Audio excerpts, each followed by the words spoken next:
Hello. Hello, you're tuned into the Black Nation of Israel. This video is about the emotional abuse of black children by black parents. And many people are talking about child molestation and pedophilia in the black community, in the black so-called community, because we really don't have a community. So it's so-called community, or the hood. Many people are talking about pedophilia and child molestation among black children by black family members, but what they are not, and black parents, but what they are not talking about, or what's disregarded, is no one is talking about emotional or mental abuse of black children.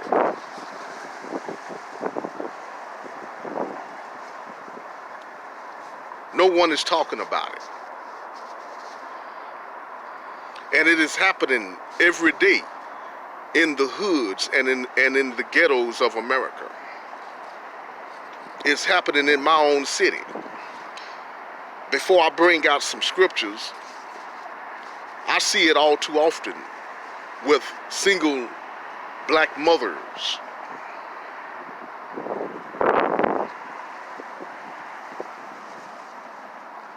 where the children is not getting the proper attention.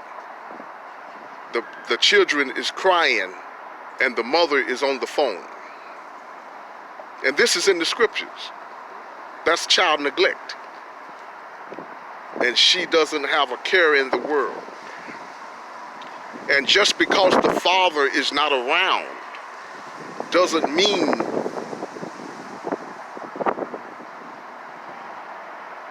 you should stop being a mother to your son or daughter. And you should not treat your son or daughter like a friend. You should treat them like a mother. And a lot of black single women call their sons daddy.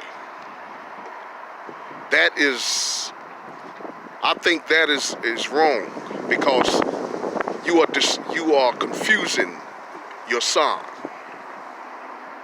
And I see it all too often where when they're in the store, they'll tell their son, sometimes the daughters, to buy their own food with their own money. And the child can be like a toddler. A toddler is like 2 or 3 or 4 years old. That is very embarrassing. And other races of people be around them when they'll be saying that to their children. That is straight up emotional abuse. Even if you give your children some money, you're still supposed to buy them something in the grocery store.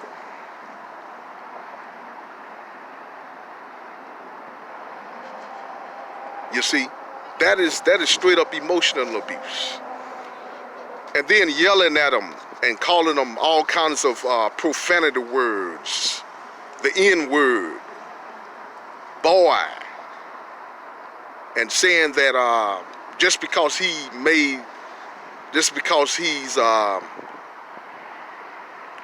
talking too loud. And you never hear white women yelling at their son or daughter because they're talking too loud. You never hear them cussing out their children or using profanity at their children because they're talking a little bit too loud, but only the black single women. Now I know a lot of black feminists would be mad at me for putting this truth out, but hey, it is what it is. It has to be told. This has to be told.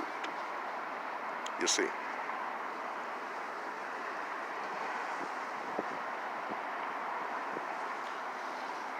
Now I'm going to get into some scriptures.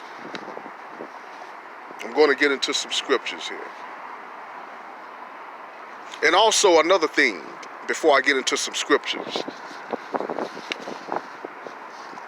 When a child is crying and when a child is in a stroller, I've seen this happen often. Mostly every time I come out and catch the train going to go make some transactions. That when a black child, whether a son or daughter, you know how children throw down, drop a bottle, a juice bottle or a milk bottle from the stroller. I done seen black mothers pick the bottle up and put it right back in the child's mouth without even washing the bottle. Now that's worse than abuse. That is unhealthy. A child can die from that. You see, putting their children in harm's way. Another thing that I have seen, another episode where I have seen where when a single mother bring their children on the bus or the train,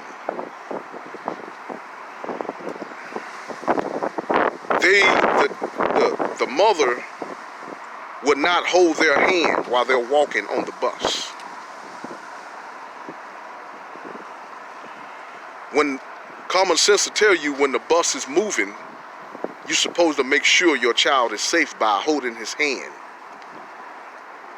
Because if the child is, the child is too small. If the train or bus is moving, that child can fall and have a head injury.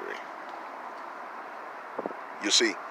But it seemed like most of these single mothers don't care about their children. Because they looking at it like it's one less problem they have to deal with, and they can save money. You see. So they are not looking out about the safety of the children. You see. And this is what's going on in the hoods of America. And putting their children on medication. Because they believe that their child is slow. It's not that their child is slow, it's just that children make mistakes. That's common, that's natural. Everybody made mistakes when they was a child. But black women want their children to grow up fast. They are robbing them of their childhood.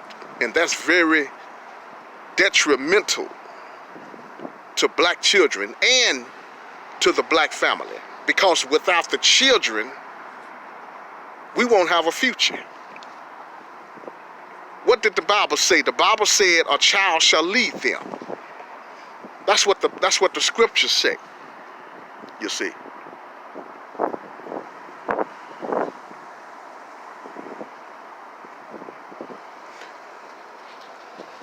That's what the scriptures say.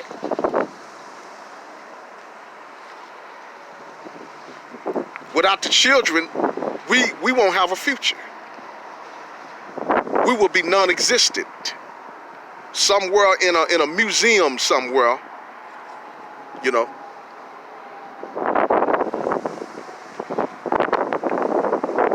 Okay, I'm going to read some scriptures. I'm going to bring out a couple of scriptures. Job chapter 39 verses 13 through 17. Gavest thou the goodly wings unto the peacocks? It's asking a question. Or wings and feathers unto the ostrich, which leaveth her eggs in the earth, and warmeth them in dust.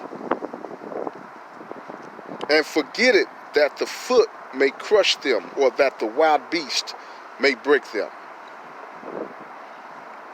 That's neglect right there. And careless, being careless. And see, I see this often where black women put their child in harm's way. Verse 16, she is hardened against her young ones. She have no empathy, no love. When a child is crying, in a stroller, it needs some juice or some milk in the bottle. And she refused to give it to him in the stroller. And she's on her phone while the baby is crying in the public, while white men and other races of people sitting around looking. But she refused to comfort her child. This is what's going on. I see it. I seen it yesterday. And this is why I'm making a video today. This need to be told. Verse 16, let me see. Verse 16, and she is hardened against her young ones as though they were not hers. Her labor is in vain without fear. Hardened means no empathy. She is hardened against her loved ones as though they were not hers.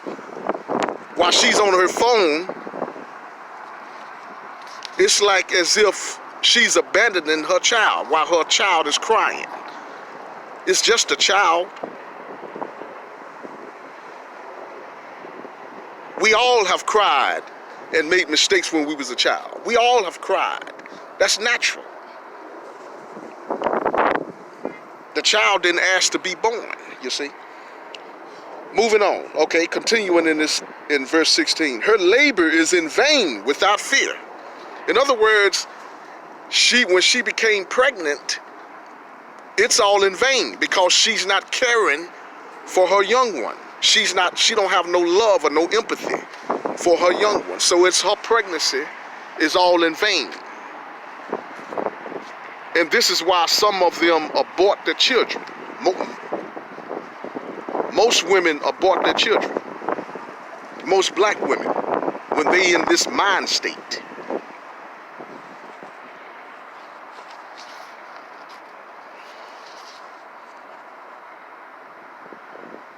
As though they were not hers. When the child is crying, it's like she's have abandoned her offspring, her young ones. Verse 17, because Elohim had deprived her of wisdom, neither hath he imparted to her understanding. When they in this mind state, when the unrighteous black women are in this mind state, they are deprived of wisdom. They don't have no wisdom and understanding of the times that we living in. Because they upset, when they take their anger out, when the black woman, the Negro woman, take her anger out on the black male, on the black father, on her black son or daughter, those children are reminding her of her father. And that's a wrong mental state to be in. Just because the father's not there doesn't mean that you stop being a mother. That's your calling. Everybody that's born has a plan from the Creator. And that's what they don't understand either. And if they do understand that, they don't care. They don't care what God is doing. You see, this is why the scriptures say he have deprived her of wisdom and understanding. You see.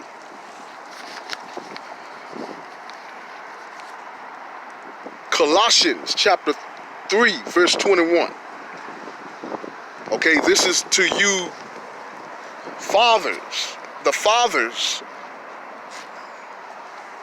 And I'm gonna hold up right here because see, the fathers who these type of women is bringing in are drug dealers in these, and they bring them in these Section 8 housing complexes where the women is the head of the household. They women is the only one that's on the lease. The black female is the only one that's on the lease. What they do is they bring these type of men in their household and allow them to sell drugs. And if they have any children, they're gonna raise them up just like him, to be a thug or a drug dealer, and to have anger toward another black man and kill another black man, you see. And this scripture here is hidden on this. It say, fathers, and this is in the New Testament, fathers, provoke not your children to anger, lest they be discouraged. This is emotional abuse. While a child is like 5 or 6 years old, being mentally, emotionally abused by the mother, and then if the mother is bringing in if the mother is going to bring in a father that is a drug dealer, because that's who they have babies by, drug dealers and thugs off the street. Okay? And the child is emotionally abused by both parents.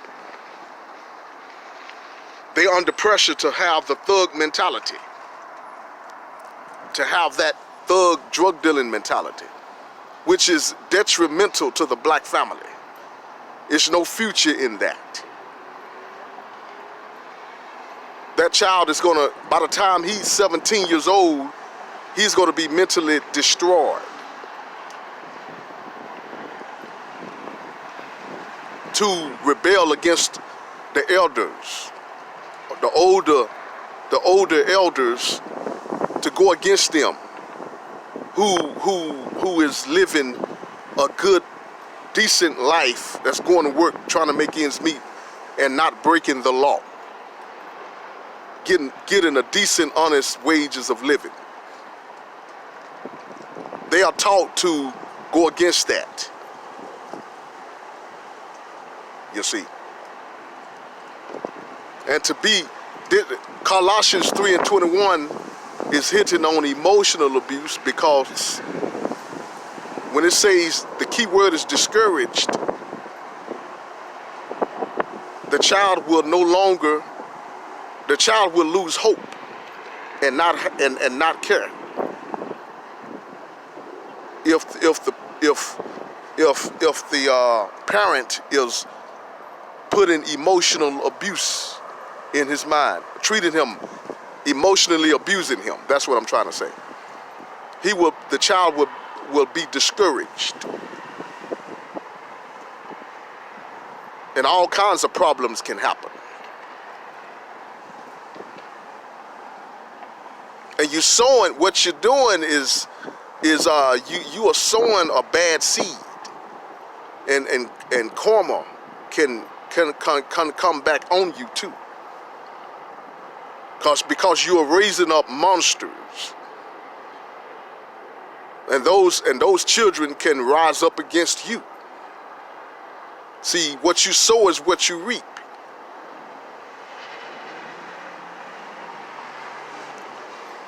What you sow is what you reap. You see?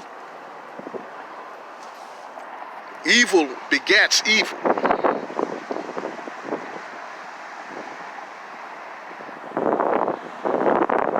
Okay, this is the end of the video. Peace.